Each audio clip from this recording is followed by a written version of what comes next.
So basically, we're going to talk about Launchpad as a new model for building SaaS and AI products. And what we're going to do is I'm going to talk about some key points from if you've seen the ebook, and if not, then ping me and I'm happy to send it to you. But really talking about Launchpad as a new model for building out products and really rethinking kind of how you build products in today's AI era. A little bit about our origin story, then take you through a Launchpad overview, and then we'll spend a bulk of the time kind of in a demo where Frank's going to walk us through an example application and how it's built and some of the platform capabilities, and then get into Q&A. I would encourage folks to post questions and just ask any questions that you want throughout, and we'll answer those towards the end. Let's keep it engaging, and let's go. So as I said, I'm Jason Masciarelli. I head up Launchpad go-to-market. I also lead our corporate venture fund. And then I'm joined by Frank Apap, who leads our provider success team and has been with Pega for 25 years and was also an instrumental part of actually being on the engineering team building Launchpad as well. So we should have some fun today getting through this. Before I get started, I just want to mention a couple other webinars that we've got coming up. So you are here in the upper left-hand corner, basically a new model for SaaS and AI products. The next one we're going to do is coming up on the 6th of November, which is a deep dive into Blueprint. We made a bunch of updates to Blueprint, but really think of Blueprint as part of our Launchpad Explore free plan, which gives you access to our prototyping capability, AI design agents, and our ability to access the unit estimator to understand what the cost of an app would be to run it on Launchpad. Then after that, we're going to follow up with a session focused on how you turn those blueprints into an application, really dive more deeply into building out an agentic workflow product with the Launchpad full development experience. And then the next one after that is going to be focused on specifically a deep dive on some of the AI capabilities and how to build out AI features on November 20th. All right, awesome. So what do I mean by a new model? So, we all know kind of the typical SaaS playbook that has been around for the last 2 decades, and that is changing. So, typically kind of the full stack development, feature-based pricing, tiered pricing plans, subscriptions, long-time commitments, long sales cycles, and really things are changing pretty quickly. You probably know a lot of this stuff, but just these are the points that we see and kind of why we are approaching this the way that we are. So the reality today is that I think existing SaaS companies and software companies founded before really 2020 are experiencing a good amount of tech debt. They're just trying to keep up with the raising AI expectations and feature expectations and velocity of new capabilities that their clients are putting on them and the market is, and their other constituents like investors. Buying cycles are starting to slow down because buyers, I think, are starting to think about what their options are and do they build some of this stuff and experiment with AI tools. So it's really kind of creating a squeeze for software companies. And I talk to CEOs and CTOs all the time that we're sharing these stories and understanding what they're going through. And really the shift that I think Launchpad provides is a new model that's different from what a lot of people are hearing about in the market around AI code generators and vibe coding. Where we're really focused on low code and a model-driven approach that's more focused on really that pivot from applications that you deliver that manage data and reporting and get to outcome-based delivery to really drive more value for your clients. And this is kind of the agentic workflow story that you hear about, but really bringing that to life with a lot of the capability and experience that Pega has. And so, what's different about it? Again, it's a multi-tenant platform. We're seeing it's helping companies build 10 times faster in terms of features. It's much more capital efficient. It's really, again, focused on driving business outcomes with automation and AI. Not really thinking about features as much, but more about how do you deliver impact for those customers. Reducing cost and risk, and really helping you get to product market fit in a more iterative way and less expensive and less resources. And then really the opportunity, I think, is for you to reimagine kind of your SaaS business and think about, where are there opportunities for you to kind of disrupt and be a disruptor in your market. A lot of you, as existing software companies probably already have existing clients, deep relationships, a deep, intimate understanding of their business. And so really what we see is an opportunity to augment that strategy with Launchpad to potentially deliver new and innovative capabilities and products that really deliver predictable AI-driven outcomes for your clients. And really the whole thing here is as we head into the end of this year, we're engaging with organizations that are excited about leveraging us to potentially see how they can drive meaningful impact on their growth in 2026. And so a lot of the discussions I'm having today are about how they could leverage Launchpad for part of their product strategy, for Q4 and Q1, so that they can really have something that's going to move the needle for next year. So a bit about where we're from. So I think most of you on the call probably know a bit about Pega, but many of you may not. And so Pega is a company that's been around for 40 years. We're over $1.5 billion in revenue. We've got over 800 global clients. We are well known as being the leaders in low-code and AI decisioning and workflow automation. We sell to large enterprise clients. That has really kind of been our core business for ever since our founding back about 40 years ago. And so our primary platform is Pega Infinity, which has really become the leading AI-powered platform for enterprise transformation. We launched Launchpad about 3 years ago. We've really been engaging with specific clients to really build some early momentum and case studies. And then this has been a really big growth year for us this year. And then we're really starting to scale up as we go into 2026. But really the difference with Launchpad is we took all of the proven capabilities of our core business and what we've done for large enterprises in terms of delivering impact. And we took those capabilities and built it into a net new platform and architecture that's cloud first and AI first, really built specifically for software companies as a low-code platform for building outcome-based products and workflow solutions. Just in terms of really kind of the core DNA of Pega, and this is really what has been built into Launchpad as well, is we've always been very strong in low-code development. Really what we say is software that writes your software. But what's interesting about this phrase is that today a lot of folks are using AI to generate code. We do not generate code. We generate a model. And we're going to take you through a little bit of today, why we think that that is better and faster than having lots of code to manage. And there's certainly places for code and where it's appropriate. And Frank can talk more about that as we get into it.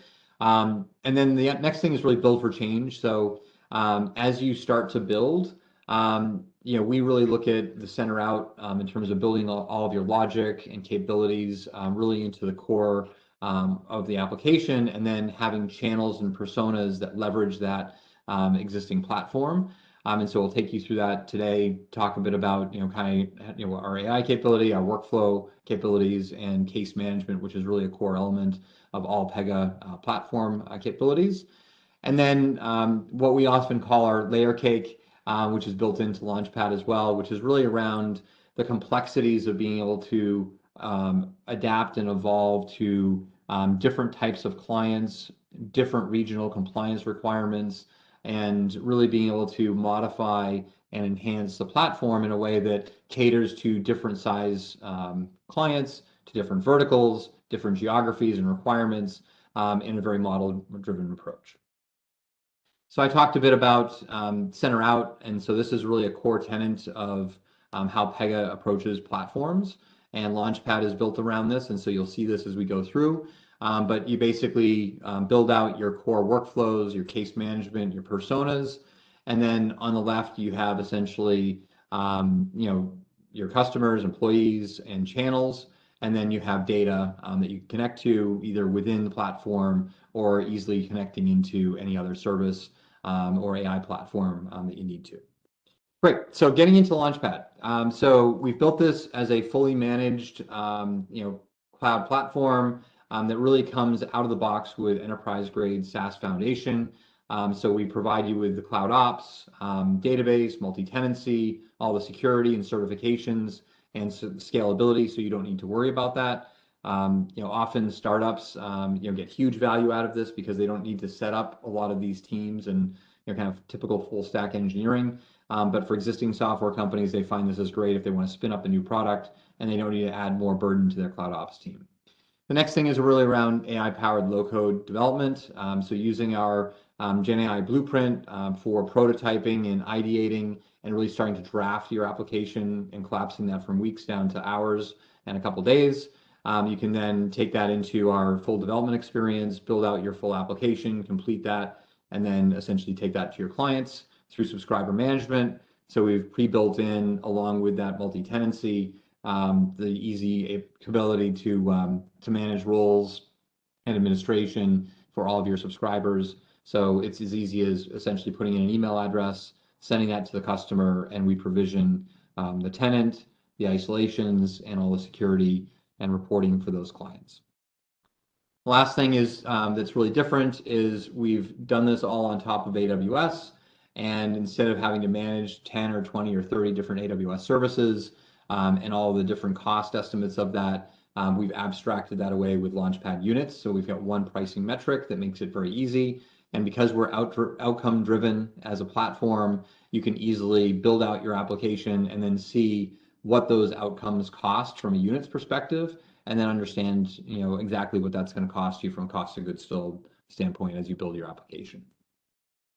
So really, we talked about three things that is where we engage and deliver value for software companies. One is building new applications and products, which is really taking your expertise and know-how and your IP and turning that into a product, leveraging Launchpad to create the entire product. Enhance is where we've got software companies that are engaging us to say, hey, we've got an existing product, but we want to add agentic workflow, we want to add automation capabilities, and so we're doing that with organizations. And then replacing is really where it's more of a re-platform. So companies that have acquired that tech debt over time and really need a way to potentially either go down market, create a next generation version of their product, or really looking to reduce costs and more agility from a feature development perspective. We have organizations that are now rebuilding their products onto Launchpad to be more nimble and more AI first as they go forward. So how's it all come together? So typically organizations will start by essentially signing up for our free Explore edition, which gives you access to Blueprint and our unit estimator. So you prototype your application is really the first step. We've got a webinar coming up next week that I mentioned, which is going to be a deep dive on Blueprint and how you can best leverage Blueprint to quickly ideate and build. I encourage you to sign up and try that out, and reach out to us if you've got questions on that. Once you build your Blueprint, you can run that through our unit estimator to get a quick estimate to drive kind of those outcomes and transactions, what those cost. And we're happy to have discussions with you to better understand that as you start to model some of that. And then, as we'll go into today as well and show you, really how you build out your applications in the full development experience. And then as you take those to market, you'll see that today in subscriber management and the runtime environment as well. Okay, so I want to get through all that pretty quickly so we can kind of jump into the meat of things, which is really the demo. But before I do that, I just want to quickly show you a couple things on our site, just so you're aware. There we go. Great. So we've done a lot of work to build out the website. So I just say, go there, get the latest information in terms of case studies, videos, stories. Again, contact us through sales. You'll get directly connected with me and my team. And then I encourage you to basically sign up for free to get started with Explore, to start prototyping. And then as I went through, we talked a bit about the pricing and the Launchpad units. So there's a whole section on that. So it's as easy as basically putting in your email address to get access. And then to get access to the platform, it's basically $900 a month to get full access to the production platform, all the features that you'll see here today. And with that, you get premium developer support, which is Frank and his team working with you closely to help you actually architect and be in a player coach mode to help you go build out your application. And then it also includes 5 million Launchpad units per month to let you get your initial clients up and running very quickly, and gives you plenty of capacity to do that. And then you get a sense of the cost, and then you can contact us to follow up for additional capacity and understanding how the cost might scale over time. Great. So I'm going to switch it over to Frank, and we can go from there. All right. Excellent. So let me get the share going. Okay. Guys see my screen? Yes. Excellent. Looks great. So what I'm going to show you is a GRC app. For those who are not familiar with GRC, it's governance, risk, and compliance. So what I did is I built out an app for a hypothetical company, U+, for those who've been around Pega a while. That's always our famous fake company, that wants to dip their toes into the GRC market and add a little AI spin to the workflows that they're doing. So what you're seeing here is one of U+'s customers who's purchased the application that they built on Launchpad. We will then go into look into how this was built, but I'll start by saying everything you're about to see was built with no code. Not a single line of code was written. Not a single line of code was generated by AI. This is all using our model-driven development. So in a GRC app, you generally have the concept of an audit that you're going through to assess the risk of your company. That audit is looking at different aspects of potential risk. It could be vendor assessments, the risks you have by working with certain vendors. It can be the policies and controls that your company has set and making sure that you're meeting them. And each of those types of audits will generate a whole bunch of tasks that you see at the bottom. So first I'm going to do is going to jump into one of these audits and we'll see our case structure. And one of the important things about Launchpad is we model complex workflows, not just really simple ones and like simple screens. Here you can see that we're managing the assessments for various controls. We have access reviews and vendor assessments. And our workflows start with a whole bunch of functionality that you don't need to develop and configure yourself. So for example, we could have a pulse, which is our version of a like message board in the context of this audit, where I can talk to someone, tag them, and have a threaded conversation. We also provide an audit trail and history of everything that goes on related to this. So these are just some of the basic concepts that we have that apply to all of the workflows you build in our system. Now, if we go back to these control assessments, this is where the real work is done as part of one of these audits. So I'm going to jump into the one that's assigned to me, and I'm going to start to process this control. Now, for this control, the control says that I need to verify that Okta's MFA, multi-factor policy, is applied to all the users. So as part of the process, the system wants me to attach something that proves this point. Now, in other tools, this may be a very manual process where you have to have somebody audit it. You may have to bring multiple people involved. But what we did here is we actually used AI to help assist with this process. So here I'm going to upload a screenshot of some Okta settings. And I'll show you the screenshot in just a second.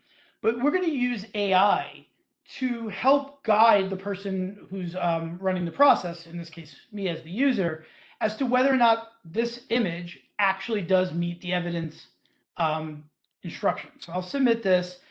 Some AI is going to run. It's comparing what's in the image to what was in the evidence requirements. And here it's basically saying that it doesn't feel like this is an auto match. It only gave it a 50% score.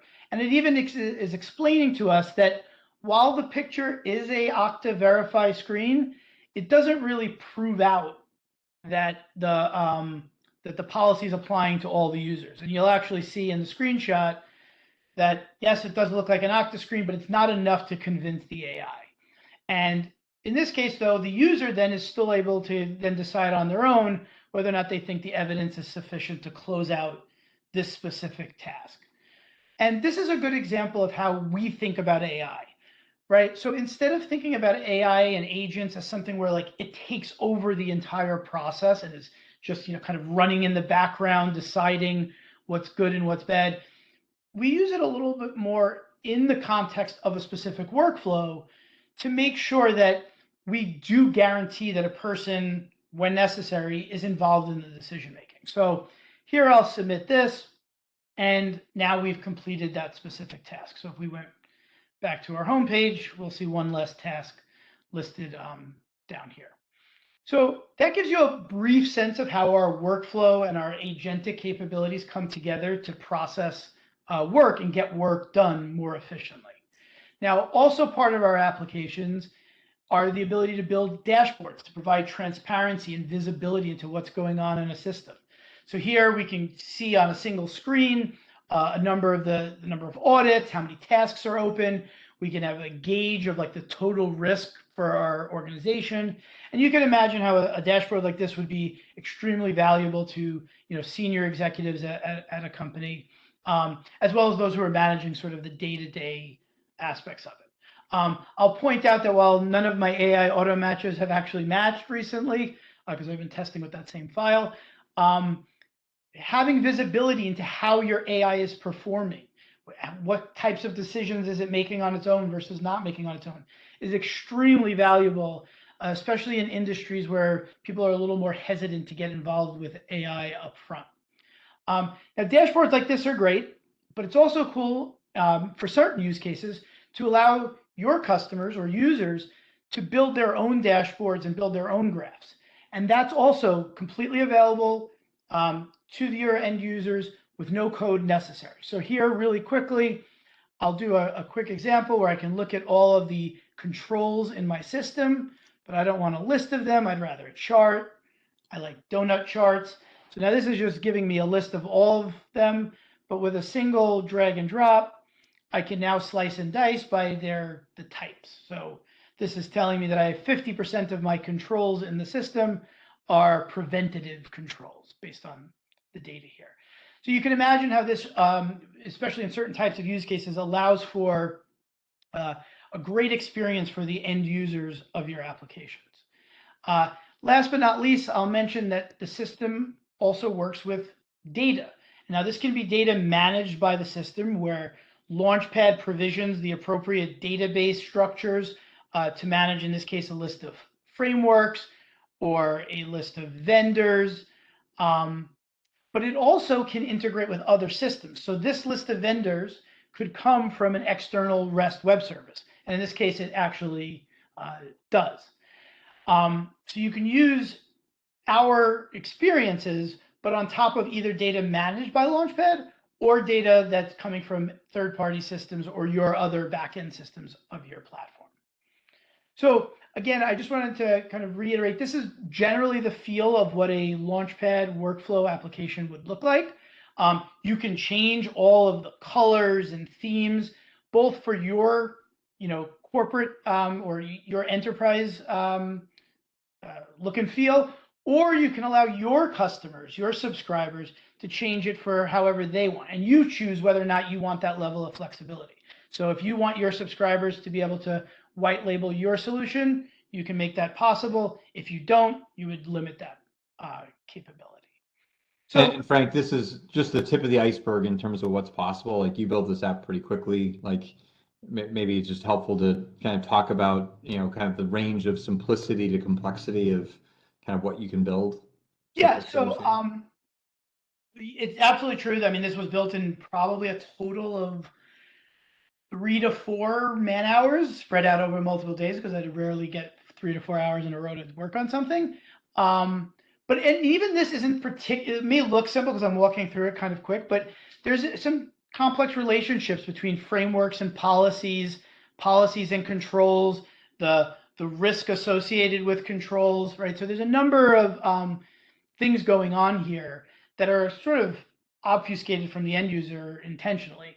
But yeah, like, we've worked on applications that are built out in a few days that do very simple and straightforward workflows. You can think about like approvals, just like simple approvals of tasks, or just task management, all the way to complex auditing of credit card disputes.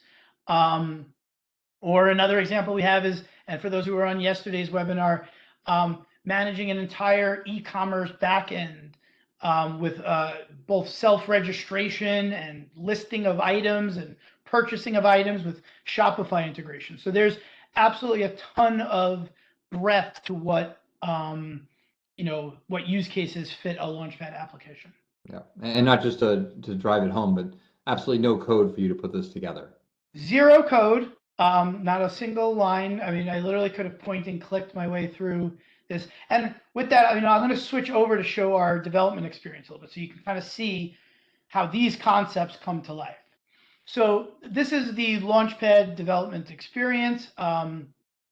It uses Pega's heritage in case management. So you'll see the word case types here. You can think of that as workflow. Here's the visualization of the workflow. Now, again, sometimes it's not clear that this is the code, so to say. So as you make changes to these shapes and the order of them and the stages and steps that they go through, you're changing the behavior of your application. Now, those changes aren't instantly applied. They go through a standard sort of version control Git-like experience where you make your change, you can test it, you can then put it into a branch, merge that, and then eventually deploy it to your production users. But in terms of making changes in terms of code, there's no code here. So for example, this process task step, if I needed to set up an SLA on how long this task should take, I can set that up just by pointing and clicking and filling out these forms. If I want to change who the review policies step is routed to, I do that by just selecting from this this form here. The same as it comes to the same pertains to how we fill out user experience. We do that by dragging and dropping fields onto a canvas. The dashboard you saw is also a drag and drop, type of experience. And then when you do get into slightly more complex concepts, it's still a codeless experience. So for example, the generative AI that you saw where the system was able to come up with a score of how much that attachment matched the evidence that was described is literally executed based on what you see on the screen here. So I typed in some instructions to my LLM. I asked it to return me some JSON, and then I picked a model. I just literally clicked. I didn't have to set up any keys or anything. All of that's handled by Launchpad. And then I just made that part of the workflow. And voila, I now have AI in my application. This is literally what makes the AI run, what you see on the screen here. And the same goes for other, concepts that sometimes can be more complex, like integrating with the vendor list that actually comes from a REST endpoint. Is a matter of filling in a configuration screen, a little more complex, but not too bad, where you say the get method, the timeout, fill in the parameters, and then you can easily map visually the fields from the source system on the left-hand side to our vendor objects. And we have these little drag and drop lines that map the fields from our source system to our data model. Frank, if somebody was trying to build this out with code, what would be the difference? This looks like a vastly different approach. Yes, the amount of code you'd write if you were doing like true, IDE typing code, this would be weeks of work just to do the specialization. And that doesn't even factor in the fact that you're not spending time setting up a database, setting up a cloud server, and picking your Node.js version. Like none of that is part of this process. So you literally go from your idea to filling in the screens that you're seeing here. Literally within hours, you have the first like very crude versions of your application working, and then you iterate and make it a little bit more sophisticated. And then there's also the pieces that we give you for quote unquote free. I don't mean monetarily free, but in terms of effort, like that pulse feature I showed you. Like that there's literally nothing to do. It's just there. It's actually more work to get rid of it than it is to use it. But so it's a very different experience.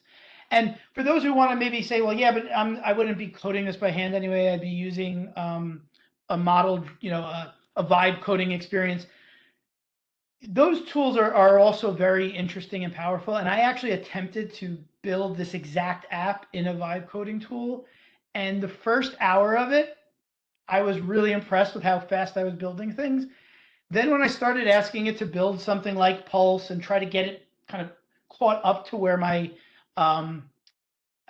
this application was, I ran into so many different, kind of dead ends that I, just gave up, to be honest. So a lot of the power here is what lies beneath the surface of how fast you can build and how quick you can change and how directly you can change what you're looking to iterate on in your application. Nice. So there's a lot more, as you can see. I only clicked on a couple of the things listed here. There's a lot more. You can set up configurations for your customers. You can build business logic in terms of like what used to be called business rule engine type capabilities with calculations and things like that. We have our AI agent capabilities. We have a deeper dive in a couple of weeks that's going to go through this in a lot more depth. But if you kind of fast forward to the point where you've got the application you're happy with, whether it's happy with for a first demo to a potential customer, or you've got a paying customer ready, the next part that where Launchpad adds a lot of value is in how you deploy and manage your applications. So you can imagine here is a list of the fake customers of the application that we were just building. Adding a new customer, which means adding the customer, provisioning their database, securing their database with custom encryption keys, doing a rollout of that, is all done also in a no-code way, and it's no code, no scripts. You fill in a screen like this. You have some simple checkboxes to enable something like identity management, which is literally you click the checkbox if you want to use our identity management, or you can configure identity management using things like Okta or SAML. You can have a custom domain, by the way. Right now we're just on our default domain for your application. You click the button, and within about a minute and a half, a new environment has been rolled out to your customers. And then once you have a handful of customers, you have 10 or 20, and you want to manage their environments, you can do that pretty quickly as well. So imagine my U+ Gen GRC app has a new version. I click next. I can pick which customers who have a subscription to that. That's why we're seeing a subset. It's literally point and click. Who wants to get the new version, who doesn't. Click submit, and we handle a blue-green, not to get too technical, rolling upgrade, zero downtime. All that's done with no data loss, no downtime, all handled by Launchpad. So we take the same sort of abstracted approach that we do to the actual development to the experience of monitoring and managing your customers' applications. So I think with that, that's the high level. Obviously, there's a ton I could talk for, and those who know me know I will happily talk for hours about all the power of Launchpad. But hopefully this gets you interested and brings you back to some of the other webinars that are coming up in the next few weeks. That was great. Thanks, Frank. And so, yeah, today was really meant to be an overview to give you all a sense of kind of the platform as a different way of approaching product development. And so, this was just kind of more of the overview, a lot of slides at the beginning and some demo. And next week is going to be the blueprint deep dive, where we'll show you really, how to leverage that for, leveraging our AI design agents to really ideate and build and prototype. And then, as Frank said, the next session after that is really a deeper dive into the development experience. So let's open it up for questions if you've got any things that you want to know more about. Yeah, we've got a few questions. I got them directly. And Fox, if you still have questions, please put them in the chat and we will answer them. I think you've touched on many of these. They were coming in as you guys were presenting. So does Launchpad support chat or voice AI as a way for end users to engage? Want to take that, Frank? To voice AI? Yes. Yeah. So yeah, go ahead. Yeah, so that's on our roadmap. The agentic capabilities we do have already, because they are API driven, you would be able to integrate them with a voice AI tool like 11 Labs. It's not like a packaged offering right now, and that is part of our roadmap. But if you had a good use case and a good business case, it wouldn't, like the effort to integrate it with something like 11 Labs would not be particularly complex because everything in our system is API driven. The regular chat interface could be turned into a voice experience. Great.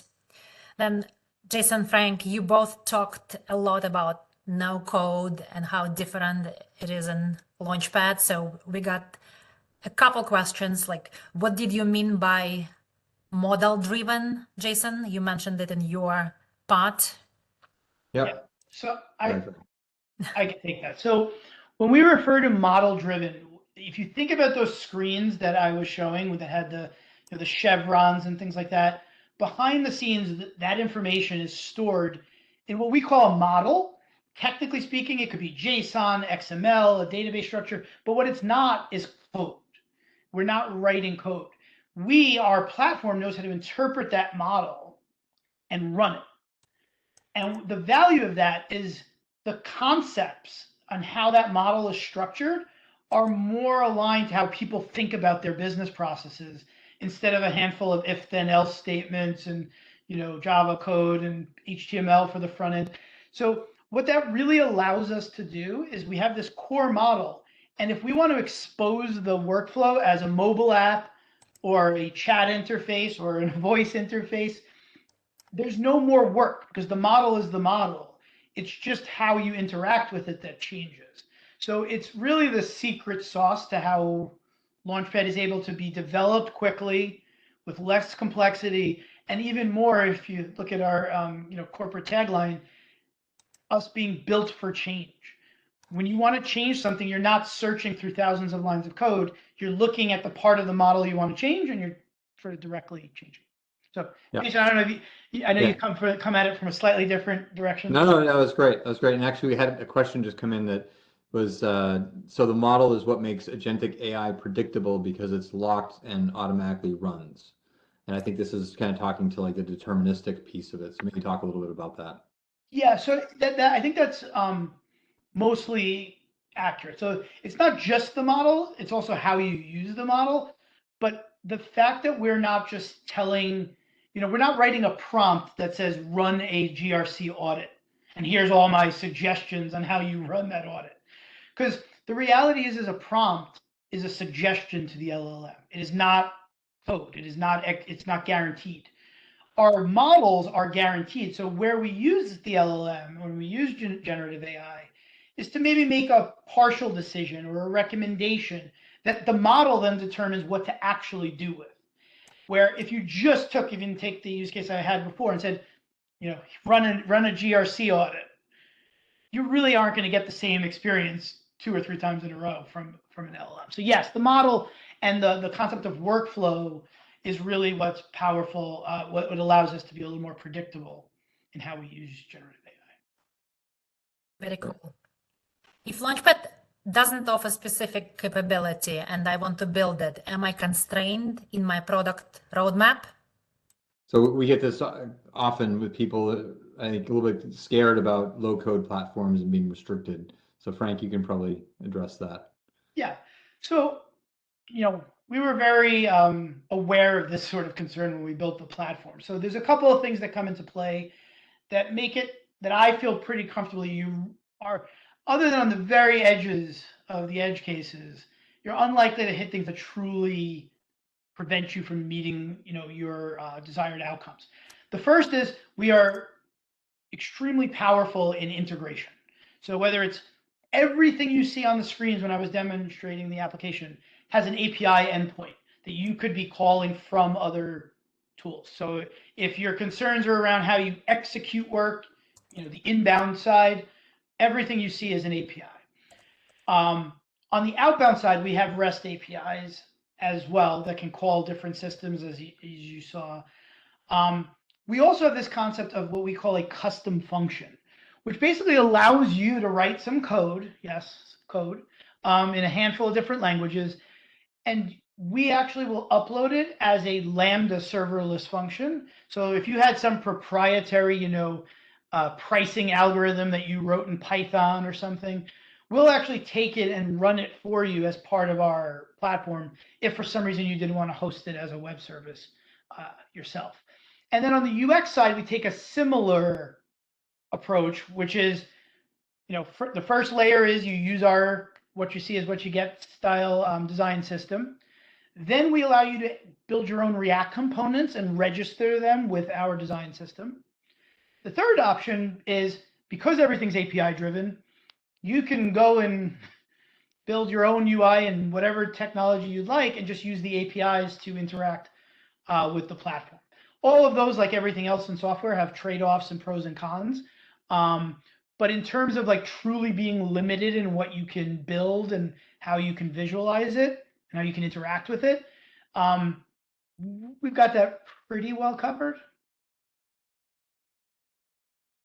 Right. Lana, do we have any other questions? Yes, there are a few. Frank, what's the latency like on WebSockets? Okay, so that question, I'm not exactly sure where we're going with it. I mean, the platform itself is extremely performant. I mean, I think you saw when we were running it.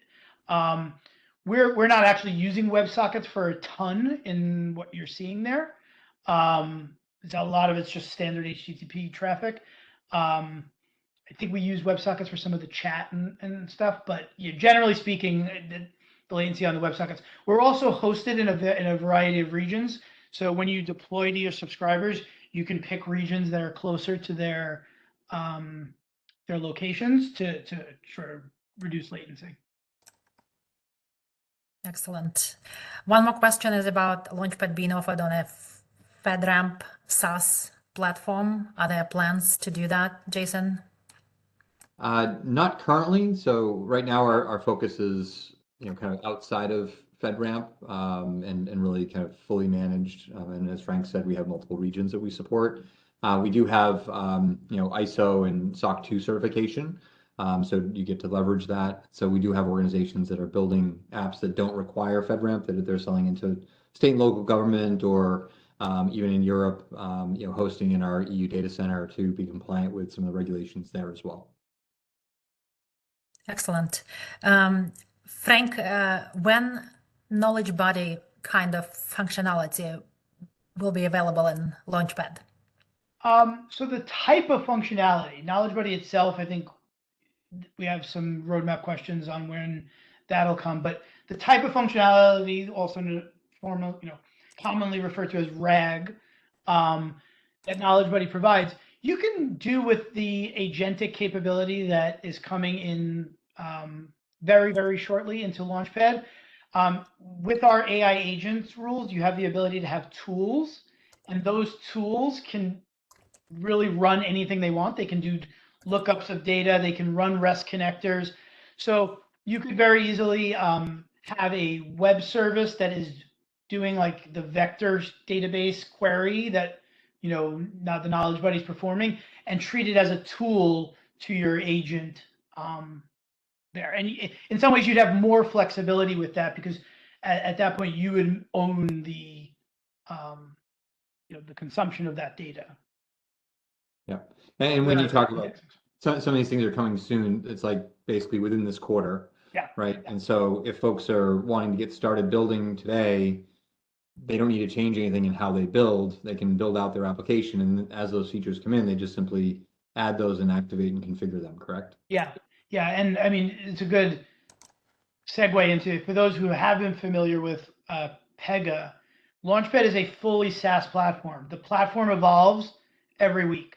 There's no upgrades and updates. So every week, you come on and there's some new features and improvements that, there's no upgrade cycle involved. You just kind of get the new features and work with them. All right. Awesome. Great. I think that's it in terms of questions, right, Lena? I think so. I think I've captured all of them. If you have any follow-up questions, or please email us at meetwithlaunchpad@pega.com. We'll be happy to answer in more details and meet with you. Yeah, awesome. Thank you. And if you've obviously registered for this event today, so you're part of the webinar series, so you should already have all the registrations for the next couple of sessions. So Certainly look for you to join us. If you don't have time to join those sessions, we'll share the recordings. We'll have them up on our website. We'll have them on YouTube. And so with that, we'll wrap up. Thank you all for sticking through and joining us. And hopefully this was insightful. I'd love to talk to any of you to explore ideas you have around products that you want to build and help you really drive impact for 2026. So have a great weekend and a great year end. Thank you.